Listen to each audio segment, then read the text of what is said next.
All right, so as I continue to recover from Alabama barely beating Texas, Notre Dame losing to Marshall, what a hell of a shocker. And now, I think as a whole, I think this is crazy because this is week 2, but I think we have to really question the entire landscape of college football right now as far as who's number 1, who's number 2, who truly belongs in the top 25. Because when you look at this Notre Dame squadron, I mean, their defense had a really good performance. Really, just overall a solid performance against an Ohio State team. A lot of people expect them to make the playoffs, and to now see Notre Dame lose to Marshall. I mean, I don't think anyone kind of saw that one coming. But now in a way, we kind of have to question, well, how good is Ohio State? Because even though Ohio State didn't really, even though Ohio State is talented as they are, they did not have their best, and they also didn't have their best game as well.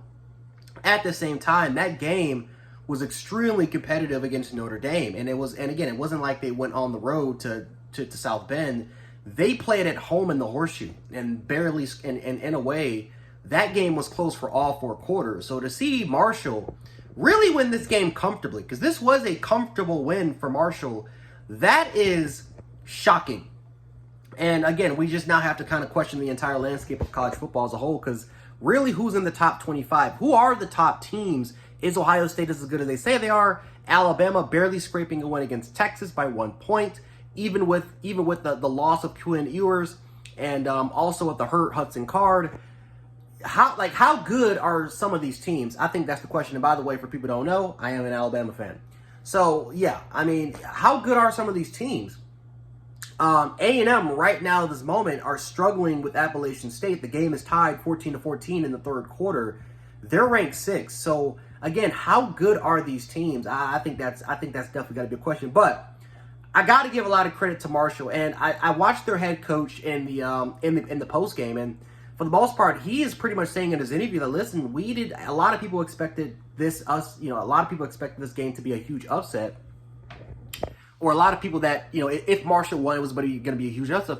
For us, this game meant nothing. Like, this game was just a regular game for us. It was just a regular game in our schedule, and we really expected a win out there. So that kind of tells me just kind of the mindset of not just the Marshall team, but just in a whole, in particular, just again the landscape of college football. Because Texas went out there and competed against Alabama. Notre Dame, especially in week 1, when a lot of people counted them out, when Ohio State had a huge, I think around 17-point spread, Notre Dame competed with Ohio State for all 4 quarters. Matter of fact, a lot of these other games that we was able to see throughout the first couple weeks, right, for the most part, this is probably one of the weakest spread units I think we've had in a long time as far as these teams covering it. It's been there's a lot of losses out there. Let's just say that. So it's interesting, but give a lot of credit to Marshall. They did exactly what they were supposed to do. They came in there, executed a lot of their plays, didn't do anything fancy, wasn't intimidated at all by Notre Dame, especially going in into a hostile environment. They went out there, performed their best, and they were able to come out there with a win. For Notre Dame, I think that last week, I said it last week, the Notre Dame is not going anywhere until that offense evolves, right? They need a quarterback, and I think a lot of Notre Dame fans know that. The quarterback position has got to get better. The skill position unit has got to get better. Again, this was another game where Michael Mayer was the number 1 intended target for this game. Now, granted, Michael Mayer is going to be a first-round pick. He's arguably the best tight end right now in college football, but you need other guys at those other skill position units to step up to the plate. So, this needs to be an eye-opener. And this is not really a good start for Freeman, because I like Freeman. I think Freeman's a good coach. But being 0-2, losing to Ohio State is kind of like, okay, you know what? That's Ohio State. But on the other side of it, losing to Marshall is simply unacceptable, especially losing to them at home.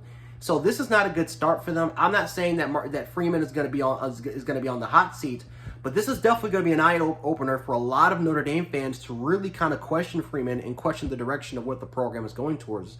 Because Notre Dame, for majority of the year, had a phenomenal recruiting class, and I do wonder, does this loss impact their recruiting class, or does it maybe kind of enhance it as far as using this game as a recruiting tool, saying, listen, we need pieces, we need players that can come in here and potentially play early. Again, not to take any credit away from Marshall, But Notre Dame has a lot more issues and a lot more problems than I think we can expect. Now, again, Notre Dame lost a lot of players last year. I think a lot of people are not taking that, are not really, putting that into consideration. However, this is a team that a lot of people still had at least them winning 9 or 10 games this year. Now, when you have when Michigan's coming up, USC's coming up in their schedule, a lot more tougher competition coming up on your schedule. And one of the things they've always been criticized was the fact they play these weak ACC teams. It doesn't really look that weak now, and so it's gonna be a very interesting schedule. But this could be a year if Notre Dame does not get it together, especially if they can't make the changes at the quarterback position and getting more talent at those skill positions. This could be a team that could easily lose around 4 to 5 games this year, and that's something that we're not really used to seeing, especially during the Brian Kelly era. We haven't really seen a 5-loss Notre Dame team in quite some time. So it's going to be interesting to see what happens. But congratulations to the Marshall Herd.